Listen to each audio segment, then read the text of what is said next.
우리 인류의 역사는 한마디로 말해서 전쟁의 역사라고 말할 수 있을 것입니다. 그만큼 수많은 전쟁의 사건이 오늘날까지 계속되어 왔다는 사실을 의미하는 것입니다.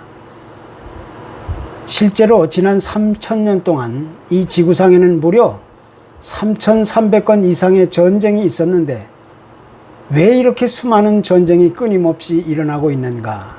이 문제에 대해서 예일대학의 도널드 케이건 교수는 이렇게 얘기합니다. 전쟁에는 세 가지 동기가 있는데 경쟁자에 대한 두려움, 그리고 경제적인 이익 추구, 그리고 명예 추구, 이런 이유 때문이라는 것입니다. 그러나 이보다 더 근본적이고 근원적인 전쟁의 분명한 이유를 성경에서 찾아본다면 야고보서 4장 1절은 이렇게 얘기합니다. 너희 중에 싸움이 어디로, 다툼이 어디로 쫓아나느냐?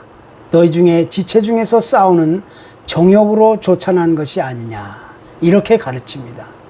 다시 말해서 전쟁의 가장 큰 동기와 원인은 인간의 보이지 않는 정욕과 욕심, 탐욕, 이 죄의 문제 때문이라는 것입니다.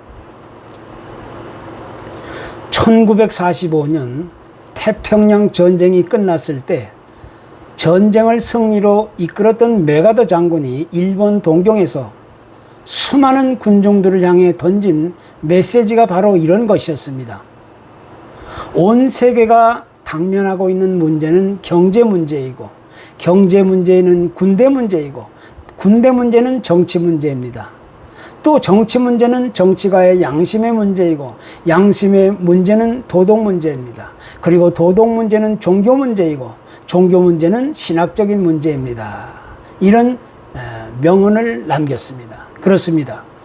오늘날 우리가 당면하고 있는 현실적인 문제는 정치나 경제, 사회, 교육, 문화 이런 문제가 아니라 바로 우리 인간의 내면에 깊숙이 자리 잡고 있는 이 도덕적인 문제, 죄의 문제라는 것에서부터 출발한다는 사실을 우리가 알게 되는 것입니다. 그 유명했던 이스라엘의 6.1 전쟁을 우리는 잘 알고 있습니다. 힘도 능력도 아무 자원도 없었던 당시 이스라엘이 주변의 여러 나라들을 대하여 싸웠을 때 6일 만에 싱겁게도 이스라엘의 완전한 승리로 전쟁이 끝났습니다. 그때 기자들이 당시 이스라엘 국방장관을 찾아가 그 비결이 무엇이냐고 물었습니다. 그때 국방장관은 이렇게 대답합니다. 우리가 가진 최신의 무기는 첫째 애국심이고, 둘째는 하나님이 우리를 지키신다는 신앙심이다. 이렇게 대답했습니다. 그렇습니다. 이스라엘 백성들이 가지고 있었던 이 전쟁에 대한 개념은 하나님께 속해 있는 것이고, 또 하나님으로부터 기인한다는 것입니다. 특히 이 구약 성경의 역사는 한마디로 이 전쟁 역사를 기록해 놓은 책이라고 할 만큼 수많은 전쟁의 이야기들을 소개하고 있습니다. 그 가운데 이스라엘을 괴롭히거나 공격했던 나라들을 보면 애굽이라든가 바벨론, 아수르 이런 강대국들이 있었고, 또 크고 작은 그런 나라들이 수없이 등장합니다. 그런데 이스라엘 민족들은 전쟁이 일어날 때마다 항상 전쟁은 오직 하나님께 속한 것이고, 또 하나님의 손에 달려있다 이렇게 믿었습니다. 그래서 그들은 언제나 하나님을 의지하면서 싸움에 임할 수 있었던 것입니다. 그 대표적인 전쟁 이야기를 든다면 여호수아 6장을 우리는 기억할 수가 있습니다. 그때 하나님께서는 지도자 여호수아에게 이렇게 명령합니다. 보라, 내가 여리고와 그 왕과 용사들을 네 손에 넘겨주었다. 이렇게 말씀하십니다. 또 하나님께서는 여호수아와 함께 하신다고 말씀하시는 겁니다. 여기서 가장 중요한 사실은 그들의 전쟁에 하나님이 직접 개입하셨다는 것과 또 하나님이 그들과 함께 하셨다는 사실을 성경은 분명히 밝혀주고 있는 겁니다. 그래서 이 전쟁의 당사자는 하나님과 또 하나님을 대적하는 적들과의 싸움이라는 사실을 성경은 우리에게 소개해주고 있는 것입니다. 또 그것뿐만이 아닙니다. 신약성경 에베소 6장 12절에는 우리의 씨름은 혈과 육을 상대하는 것이 아니라 악의 영들을 상대한다, 이렇게 말씀합니다. 바로 여기서 우리는 이 영적 전쟁이라는 용어를 우리가 쉽게 받아들일 수 있게 되는 겁니다. 그런데 사실 이 영적 전쟁이라는 단어는 성경에서 나오지 않는 단어입니다만은 성경에서 전쟁이라는 단어와 아주 유사한 단어, 즉 씨름이라든가 대적, 싸움, 승리, 군사, 이런 전쟁 용어들이 자주 등장하고 있다는 사실을 우리가 쉽게 발견할 수가 있습니다. 그래서 이 세상에서 하나님을 대적하는 세력들, 즉 어둠의 세력, 사탄과 마귀의 세력, 그런 사실들을 우리가 인식하면서 그와 같은 현상을 통해 우리는 보이지 않는 영적 전쟁이라는 개념과 명분과 그 본질을 분명하게 이해할 수 있게 되는 것입니다. 그 반면에 이 영적 전쟁이라는 개념과 명분과 그 본질을 올바로 이해하지 못하고 그저 단순하게 이분법적인 개념으로 해석하고 주장하는 사람들도 있는 것이 사실입니다. 그들은 이 세상의 현상에 대해서 단순하게 선과 악의 대결로만 간주하는 겁니다. 또 영과 육의 구조로만 이해하고 빛에 속한 영역과 어둠에 속한 영역으로만 해석하고 주장하게 되는 겁니다. 그래서 이러한 이분법적인 논리로만 해석했을 때 이런 극단적인 반응이 나오게 되는데, 그 대표적인 예가 바로 일루미나티와 프리메이슨의 음모론에 깊이 빠져들게 된다는 것입니다. 그래서 그렇게 주장하는 사람들은 이 세상의 모든 상황과 현상들이 전부 그 같은 음모와 계략에 의해서 움직인다고 생각하는 거예요. 또 모든 일들을 영적으로만 해석하면서 아주 심각한 오류와 위험의 함정에 빠지게 되는 것입니다.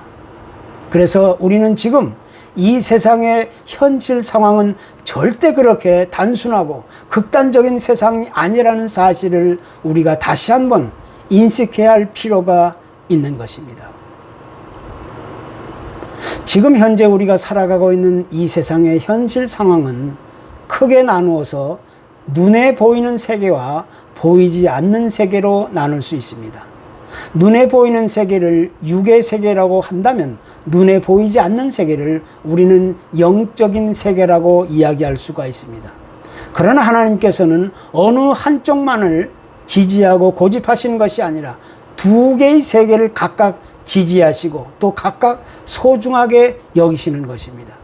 그래서 눈에 보이는 세계에서의 싸움을 일반 전쟁이라고 이야기한다면, 눈에 보이지 않는 세계와의 싸움을 우리는 영적인 싸움, 영적 전쟁이라고 지칭하게 되는 것입니다. 그런데 종종 이 영적인 싸움, 이 영적 전쟁 등의 단어들을 소개하며 이야기할 때마다 무엇인가 이해하기 어렵고 이 석연치 않은 그런 부분들이 있다고 생각할 수가 있습니다.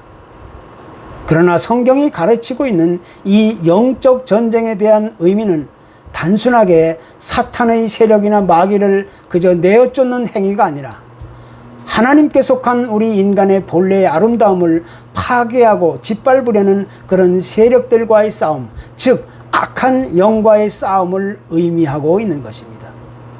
그래서 우리의 씨름은 혈과 육에 대한 것이 아니요 정사와 권세와 이 어둠의 세상 주관자들과 하늘에 있는 악의 영들, 이렇게 분명하게 지적해주고 있는 것입니다. 우리의 삶의 영역 안에서 벌어지고 있는 여러 가지 복잡하고 다양한 많은 갈등과 불화와 분쟁과 불신과 오해와 편견, 욕심, 욕망 등으로 나타나는 이러한 치열한 싸움을 이야기하는 것입니다. 다시 말하면 이 영적 전쟁이란 우리 눈에 보이는 육체적인 싸움이 아니라 눈에 보이지는 않지만 우리를 영적으로 병들게 하고 약하게 만들고 결국 하나님의 저주와 심판과 멸망에 이르게 하는 이 악한 영과 이 세상의 죄악과의 싸움을 이야기하고 있는 것입니다. 그래서 영적 전쟁이란 이 개인적인 믿음과 또 구원을 통해서 이루어가는 이 거룩한 싸움을 이야기하는 것입니다. 따라서 이 성경에 기록된 수많은 전쟁의 역사들은 다시 말하면 이 세상에서의 삶이란 마치 이렇게 영적인 전쟁과 다름없다는 사실을 암시적으로 우리에게 가르쳐주고 있는 것입니다. 또 우리가 전쟁을 이야기할 때 이것은 어떤 특별한 영적 전쟁의 대상을 가리킨 것이 아닙니다. 사실 사람을 제일 힘들게 하는 것은 여러 가지 다른 요인이 있겠지만 가장 핵심적인 문제는 바로 사람입니다. 사람이 사람을 힘들게 하고 사람이 어려움과 고통을 가져오고 사람이 사람을 괴롭히고 사람으로 인해 타락하고 또 어떤 악한 정책이나 제도나 구조도 역시 전부 인간의 욕심과 그 욕망으로 인한 결과물로 나오게 되는 것입니다. 대표적인 예로 이 고대 사회에서는 보이지 않는 초월적인 어떤 세력이 보이는 세계를 다스리고 있다고 믿었습니다. 그래서 이 로마 황제는 보다 안정적인 통치 그리고 자신의 권력을 오래오래 유지시키려는 그런 수단으로 사람들에게 자신을 신으로 숭배할 것을 그렇게 강요했던 것입니다. 인간의 권력과 그 배후에는 항상 이 보이지 않는 악한 세력이 있다고 믿었다는 것입니다.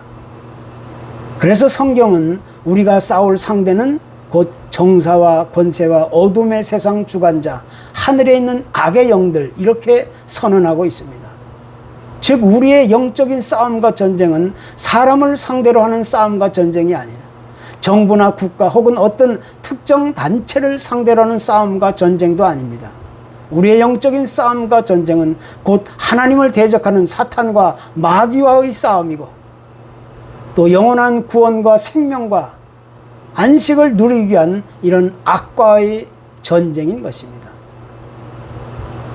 그런데 고대 플라톤이라는 철학자가 주장한 이원론이라는 게 있습니다.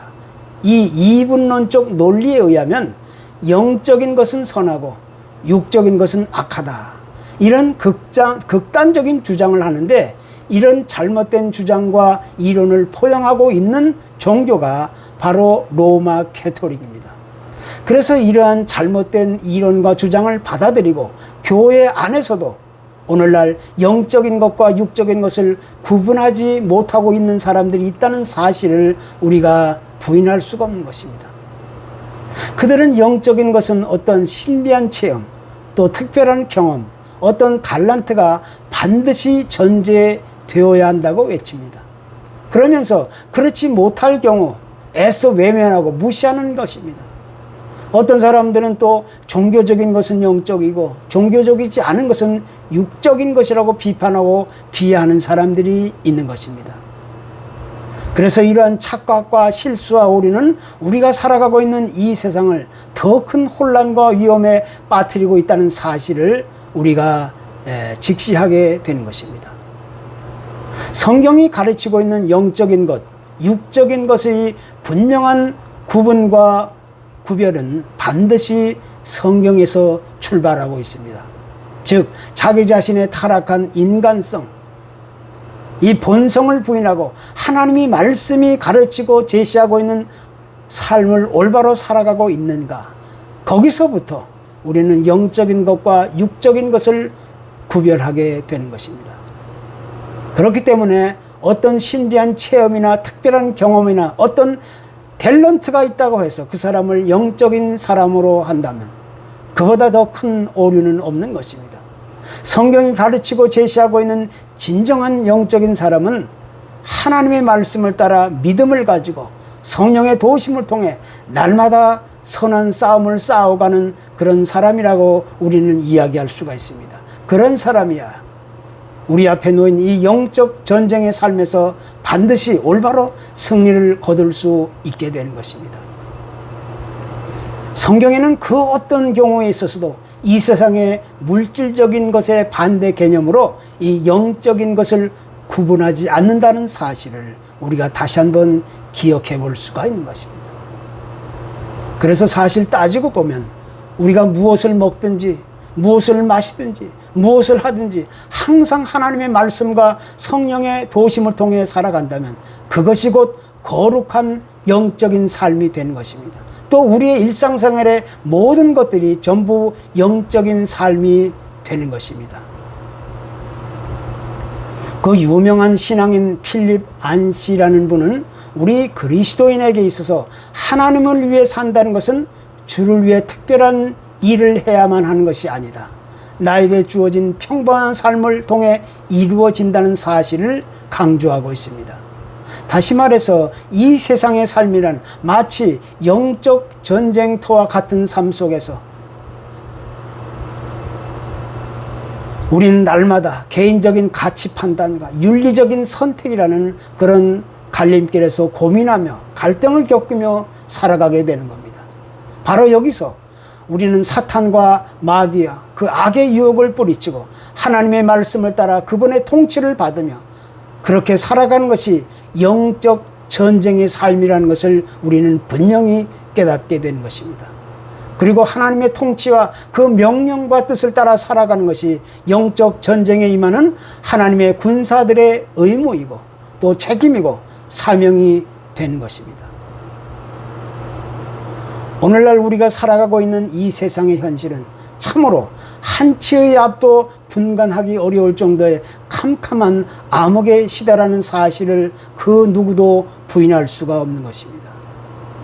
이제 이 어둠의 시대에 있어서 우리가 마땅히 취해야 할 자세와 태도는 곧 영적 전쟁에 임하는 신앙인의 올바른 자세와 태도를 가져야 하는 것입니다. 그것은 곧 흔들림 없는 하나님의 말씀 위에 든든한 믿음과 소망을 가지고 주님이 사인이 있을 때까지 날마다 계속해서 영적인 싸움을 싸워가야 하는 것입니다. 특별히 디모데후서 4장 7절은 이렇게 가르칩니다. 내가 선한 싸움을 싸우고 달려갈 길을 마치고 믿음을 지켰으니 이제 후로는 나를 위하여 의의 면류관이 예비되었으니 이렇게 선언하고 있습니다. 아무쪼록 영적 전쟁에서 승리할 수 있으시기를 기원합니다. 감사합니다.